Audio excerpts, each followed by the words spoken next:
في قلب القاهرة، تحديدا في تقاطع شارع الشريف.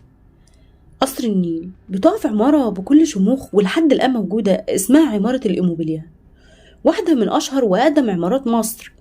العمارة دي مش بس معمار فخم، لكنها كمان مكان شاف كتير من الأحداث الغريبة والغامضة، وعلى رأسها جريمة قتل هزت سكانها. في سنة 1961 حصلت جريمة قتل غريبة جدا في الطابق الخامس. الضحايا كانوا سمسار معروف وخدامة كانت بتشتغل في شقة من الشقق دي. الجريمة تمت بطريقة بشعة، والسكان سمعوا أصوات غريبة في الليل قبل ما يتم اكتشاف الجثث. بعد تحقيقات طويلة الشرطة قدرت توصل للمجرم، واللي كان مستأجر جديد في العمارة. اعترف بالجريمة، لكنه قال كلام غريب جدا في التحقيقات، زي انه كان خايف فاضطر يعمل كده. وبرغم انه اعترف بالجريمة ووضح دوافعه، لكن كلامه زود الاشاعات حوالين العمارة. على مدار السنين الاشاعات زادت جدا، وده لانها كانت مقر اقامة لنجوم الزمن الجميل، اللي هم ليلى مراد، نجيب الريحاني، وأسمهان، أنور وجدي، كمان الموسيقار محمد فوزي. كل شقة كانت بتشهد على قصص مختلفة، بعضها كان نهايتها مأساوية. ده اللي خلى الناس تتكلم أكتر عن العمارة وسرها.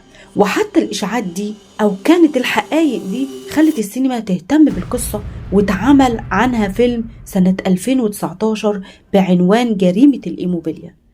كان من بطولة طارق عبد العزيز وهشام سليم وناهد السباعي، وركز على الغموض اللي بيدور حوالين المكان، لكن ده كان بحبكات درامية زيادة علشان يتوجه للسينما بشكل أفضل.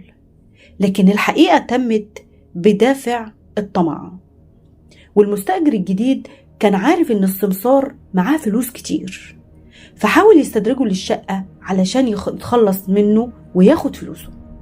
وطبعا الشاهد على القصة مين؟ الخادمة اللي كانت شغالة في شقة من الشقق الموجودة في العمارة. فعلشان يخفي كل معالم الجريمة اتخلص منها هي كمان. ولحد النهاردة العمارة لسه واقفة بشموخ، والجريمة اتحلت فعلا. لكن القصص اللي الناس بتحكيها لحد النهاردة عن عمارة الإيموبيليا وأسرارها هي اللي فضلت لغز مش معروف. هل هي مجرد حكايات بتتوارثها الناس، ولا فعلا العمارة دي كانت شاهد على حاجات أكبر من مجرد جريمة القتل؟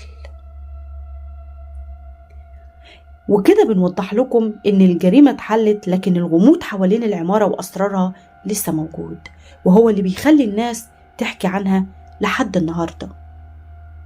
أحب أسمع رأيكم في التعليقات، وما تنسوش اللايك والاشتراك، واستنوني في حلقات تانية قادمة. شكرا، مع السلامة.